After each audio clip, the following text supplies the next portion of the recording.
Praise the lord. ఈరోజు వాక్యాంశము 2 దినవృత్తాంతాల గ్రంథం 20వ అధ్యాయం 20వ వచనం. మీ దేవుడైన యెహోవాను నమ్ముకొనుడి, అప్పుడు మీరు స్థిరపరచబడుదురు. ఆమేన్. ప్రభు ఈ వాక్య భాగం ద్వారా ఈరోజు మనతో ఏం మాట్లాడుతున్నారో చూద్దాం. స్థిరత్వము అంటే ప్రతి క్రైస్తవునికి కూడా తప్పక ఉండవలసింది.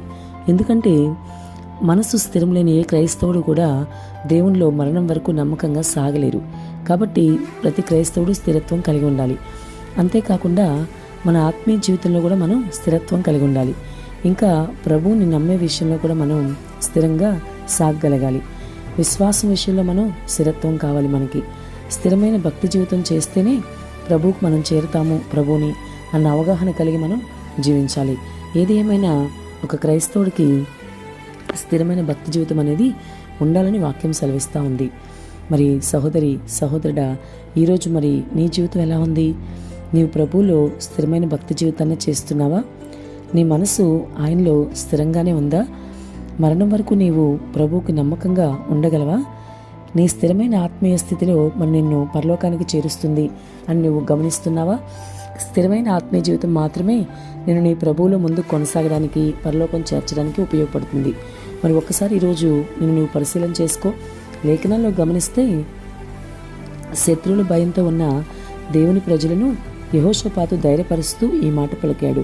ఈరోజు నీతో కూడా దేవుడు చెప్తున్నాడు.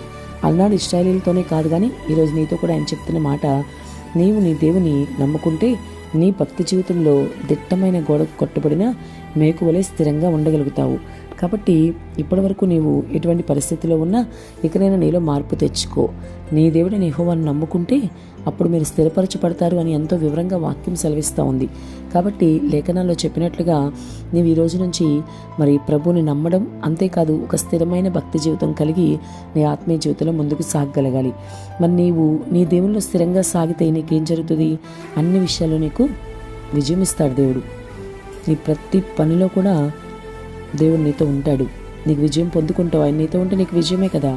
అనేకులకు మాదిరిగా నీవు మార్చబడతావు. అంతేకాదు పరిశుద్ధతలో పరిపూర్ణ స్థితిలోకి నీవు చేరుకోగలుగుతావు. అన్నిటికీ మించి పరలోకం అనే గొప్ప బహుమానాన్ని ప్రభు ఎదురు నుండి పొందుకోగలుగుతావు. అంతే కదా. కాబట్టి ఇప్పటివరకు నీ ఆత్మీయ స్థితి ఎలా ఉన్నా మరి మిత్రమా ఒకసారి ఆలోచించు. ఇక మీదటైనా నీలో మార్పు తెచ్చుకో.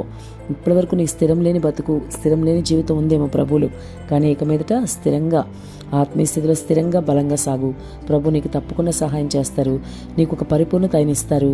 ఆయన రాజ్య వారసత్వం ఇస్తారు. నిత్య నరకాగ్ని నుంచి ఆయన తప్పిస్తాడు. మరి ఈ విధంగా ఇప్పటి నుంచి నీ జీవితం మార్చుకుని ప్రభుకి ఇష్టంగా బ్రతుకు. మరి దిట్టమైన చోట కొట్టుబడిన మేకువలే నీవు యేసులో స్థిరంగా ఉండు. ఆమేన్.